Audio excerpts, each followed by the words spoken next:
If you're a veteran like I'm a veteran, you might be somebody that's experiencing some of the curveballs in life, and you get enough of those curveballs, you might end up somewhere like jail. What I'd ask is that you pick up the phone and give me a call. What I can do is we can have a conversation, we can talk about whatever helpful next steps might be. Again, as a veteran myself, I know that a lot of people have tough circumstances. What I want to do is let's just start a conversation and see what would be helpful next for you. My name is Paul Deutsch. I'm a Veterans Justice Outreach Social Worker with the Denver VA. There's a couple things that I do in my job. One of the big things is outreach, and what that means is working with the jails and the courts to find veterans that may or may not be hooked up with VA services already. What we try to do is hook those veterans up with VA services, and the idea is then maybe you'll get in touch with the things that you're missing right now, which potentially is adding to your life not being as perfect as it could be.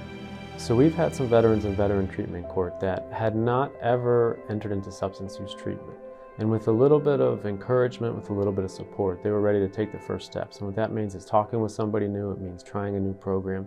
It really means believing in yourself and giving yourself a shot, if even you're your own worst critic. It means kind of just faking it till you make it sometimes. That means just getting started with some treatment program somewhere. So we've seen a lot of folks that didn't think they could do it, but they did.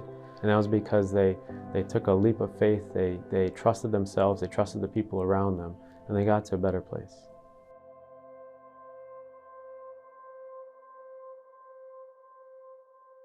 My name is Nathan Vitton. I'm a Veterans Justice Outreach Coordinator through the Denver VA. I help veterans involved in the justice system connect to healthcare. We can outreach veterans in any level of justice system. So if they're in custody or out of custody but have pending legal charges, we can help them get registered for VA healthcare, talk to them about what services might be helpful for them, and kind of help figure out where they need to connect for treatment if that's an issue for them.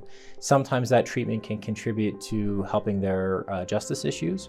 We're not lawyers, so we wouldn't be able to take on the case, but if, for instance, you need treatment and that's something your lawyer thinks would be helpful for your case, we can help you connect to that treatment.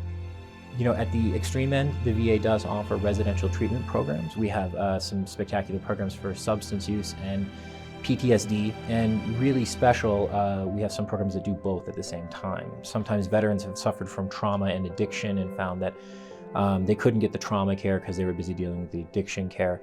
The VA treats those things in concert, which is pretty great. So residential treatment programs are actually something you can screen to from custody in some cases, which means we can have you go straight from jail to residential treatment with the permission of the court. Outpatient services here in the Denver area are pretty spectacular. We have the main VA, which has all the different kinds of services you could want, but we also have a vet center, and vet centers are really the tip top for mental health care for combat veterans, and we get a chance to work with the Denver Vet Center here in town. And then finally, we have a really extensive homeless program here in Denver that offers a lot of different transitional housing opportunities, as well as a permanent housing program called HUD-VASH. So one of the things we always remind people who have military service is that the rights you have through the VA are something you've earned through your military service, and some of the needs you have are going to be specific to your military service. The VA is generally speaking going to be the location where you can get health care for combat-related illnesses or military-related issues. So you've earned the service, you really should take advantage of it. We go out of our way to ask not if someone is a veteran, but if they served in the armed forces, because especially with our recent conflicts, how you served your country may have been in a regular manner. It may have been through National Guard deployments, it may have been through reserve, and it may have been in regular military service that ended in a less than honorable fashion. We are still wanting to talk to you to find out what services you're available for, to help you connect to assistance with upgrading discharge status, for instance, or service connection claims.